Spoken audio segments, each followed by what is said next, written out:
in the AFC Championship run or possibly a title. So with value, if we're talking value, for me, it'll be the Dallas Cowboys. And on this list, you got some good value in Detroit, right? I think they missed their window. Possibly, but I'm saying value. We're looking at value, and this is not saying I'm putting my house on this game, on this future. We're just talking about value. For me, it'll be Dallas Cowboys. Second will be the value will be in the Detroit Lions, and then that's where I will leave it. And Sharp, and when I say I meant their window, I mean they still have a window open, right? They actually are very young. But when I say that, I'm saying like they had a chance to win this year and they missed it. Right. So to replicate that and do that again, that takes a special team. I don't know if they're there yet. You know, I have to see it. This is the first time Detroit's been there in 30 years, right? So for them to repeat that same success, you know, I think it'll be tough, even though they're going to be stacked and they're going to be good. I digress though. Sharp, what are you looking at? Well, it's funny you say that because I actually think it's the other way around. I think 2 years ago, this time it was pretty obvious to me that the Eagles were in a pretty primed spot where if they had a good draft and a good free agency class, they were going to take a big, big jump. This past year, before the season, I thought it was the Niners, right? The Eagles paid their QB. DBs get a little older. I didn't like bringing back both Bradbury and Slay. I thought it was the Niners NFC. It turned out to be the Niners NFC. Well, guess who I think's that team that was the Niners last year waiting in the wings? I think it's the Lions. I think if the Lions just make one good free agency signing, whether it's maybe you defer some money to Jared Goff and you go sign a Chris Jones and you take the Chiefs' best defensive lineman from him. You add Chris Jones to the Lions, they're winning the NFC.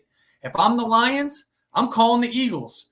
Hey, give me your second-round pick and Hassan Reddick. Take our first-round pick. I want Hassan Reddick. I'll put Hassan Reddick with Aiden Hutchinson. I'll give him a little cash to keep his mouth shut. He can come run on a Super Bowl with us for 2 years. So I think the Lions are one of those teams where they're literally a pass rusher. And I'm not talking in the draft. I'm talking a veteran, proven pass rusher, and then maybe one good DB in the draft. And this is a very good DB draft. And I think they're that team that's right there. So if I'm looking at a team that I think is the team to beat in the NFC next year, I actually think it's the Lions. And if I'm looking at a dark horse, I think it's the Packers, man. I mean, the Packers, Jordan Love's going to take a big jump in his second year as a starter. They got a bunch of young pieces around him. They took no one's talking about the fact that they fired their head coach had a DC that was a good friend of his. He was a little underqualified. He bit the bullet and fired his friend. That's not easy. And he was able to convince a head coach from Boston College who was tired of recruiting to come be his defensive coordinator. So the Packers are going to be a dangerous bunch at 20-1. Yeah, I didn't see the Packers like you seeing them, but I think it's a good pick. I think you're right, Jordan Love.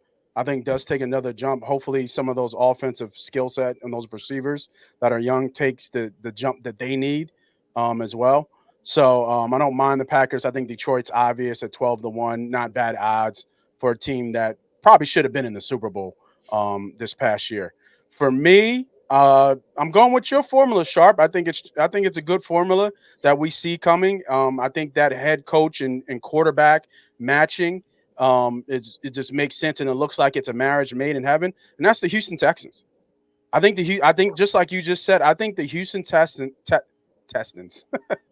Houston Texans are a free agent away of making a lot more noise in the AFC. I think, Stroud. I think Stroud is a dark horse for MVP. I think he's gonna be a popular pick for MVP coming up this year. And I think they need another pass rusher outside of Anderson. They do. I think everything else is there, right? They're just like the Lions, in my opinion. They need an elite pass rusher opposite Will Anderson, and then they need one more corner. You answered those two things, and the Texans and the Lions are going to be very hard to beat.